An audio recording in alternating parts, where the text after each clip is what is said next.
Well, hi everyone. It's very nice to be able to put a video again together for you. It's been a very long time.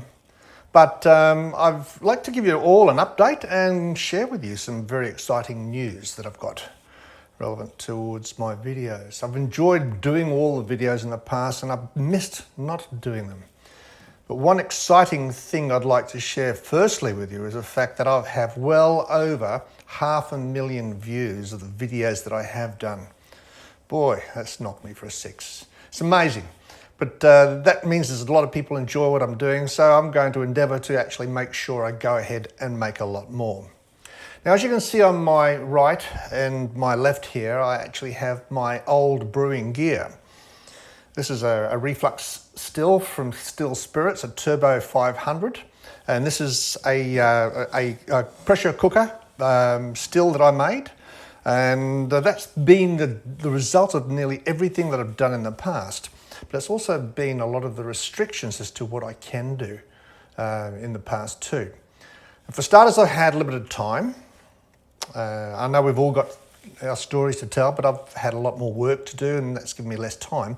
But the biggest problem I have is trying to find ways to actually make videos using what I have that I haven't already done. Now the Reflux still, for example, is great for making straightforward vodka runs. Well, I've already done that. The pot still, well, that stopped working. Let me give you an update on that. So it's very interesting, really, because I made it out of a small 10mm pipe, and there's a little gland there, or little washer there, which actually crushes into the still and makes an airtight seal. That's actually stopped working. Now, originally I did have some brass. They're called what are they called? I can't remember now. But they're brass ones originally. But I kept on connecting it and disconnecting it, and that made it wear, so it wasn't working too well. So I ended up getting some neoprene ones like this, and again connecting it and disconnecting it. But with it boiling all the time, compromised the neoprene. So good news here. I now have a selection of brass items to use here. I actually had to send off to the UK to get this. So I can expect to be able to make some more of these pot still mini sessions again in the future. Now, I do plan to make a variety of different types of videos. I'm going to be starting to work on a selection of videos which are somewhat specialised in smaller quantities. And that way I'm going to be using those in my little pressure cooker boiler. But other good news. Well, I got very tired of being restricted what I could do with this little baby here.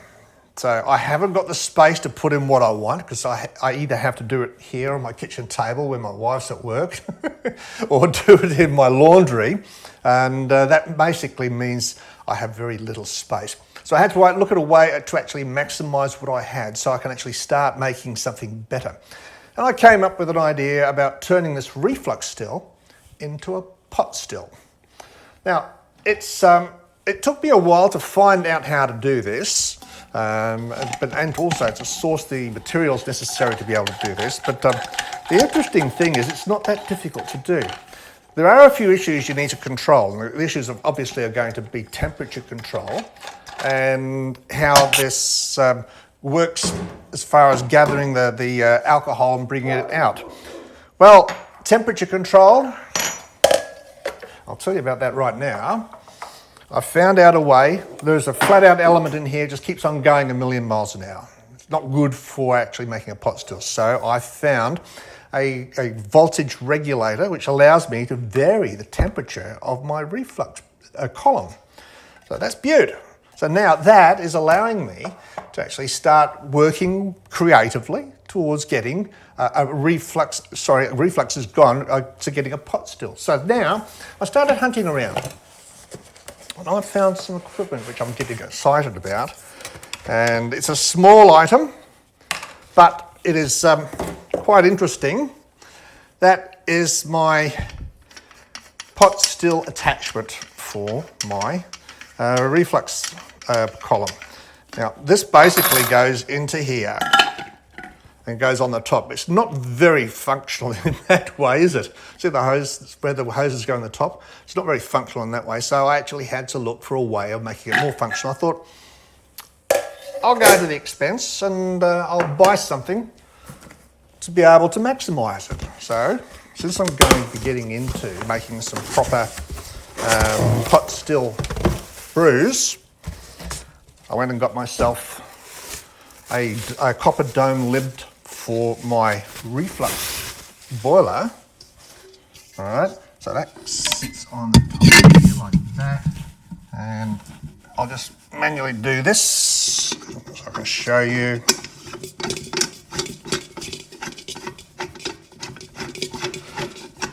Getting there. All right.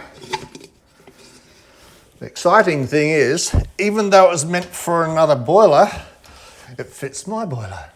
I've now regulated the temperature. Oh, by the way, the temperature is regulated by that thermometer in the top. Can you see that on there? I can't see it too top. I'll bring it down to show you. So there we go. See the temperature control there? I'll put that there. Temperature control. So now I can start boiling this up and making some specialist brew. I'd like to get back into making some corn whiskey, making some more cornflakes whiskey, and experimenting with other types of whiskies as well. I'm very excited about that. It's good to be able to do it. And I'm very excited about the fact I'm going to have more time to do this. Now, a few of you may already know that I reached a magical age in my career of being a little bit too old to employ. And that happens to a lot of us. So I went and did a little bit of additional training, and I got some extra skills, and I started full-time work again. I've been working for the last couple of years as a personal carer, helping aged and disability people to stay at home. And it's a very, very satisfying job because you're enriching somebody's lives. But I've been slowly gearing down the time that I'm doing that. My body's saying slow down, so I geared down to 4 days a week. Now I'm about to gear down to 3 and maybe even down to 2 days a week. That's going to give me more time to do stuff like this. And even though I enjoyed doing the work, you know, it's just something I wanted to be able to do because my financial parachute is not really that great. That's why I'm working past my retirement. But the good news is I'm slowing down the amount of hours that I do so I can actually do extra videos here with you. Now, it's been a very trying time for everybody all the way around the world. It's most concerning, as you're probably already aware. Hopefully this pandemic is coming to a close with all of these serums they're actually working on right now. And it's a chance for us to actually try and get a good hobby to be able to do whilst we're waiting for this pandemic to go away. So if I can contribute to your getting into this hobby as a time user for yourself, well, I'm doing something worthwhile. So I'm looking forward to making some more videos. My next one, I already planned this before. I had some I've already made a batch. I went through and did a batch with raw sugar. And I wanted to try this. So I got 25 litres of water and put 4 kilos of raw sugar in it. It smelt rather interesting. So this is actually the batch we're ready to go through here. All right, so I'm looking forward to seeing if that comes through. Now, other people who have had a sniff of this have said it smells somewhat like rum, but I'll see what happens when it comes through. See if that smell or that taste is actually residual after it comes through the pot still. All right, well, I'm going to sign off for now. I'll come back again and give you the results of my first pot still run a bit later. Stay tuned.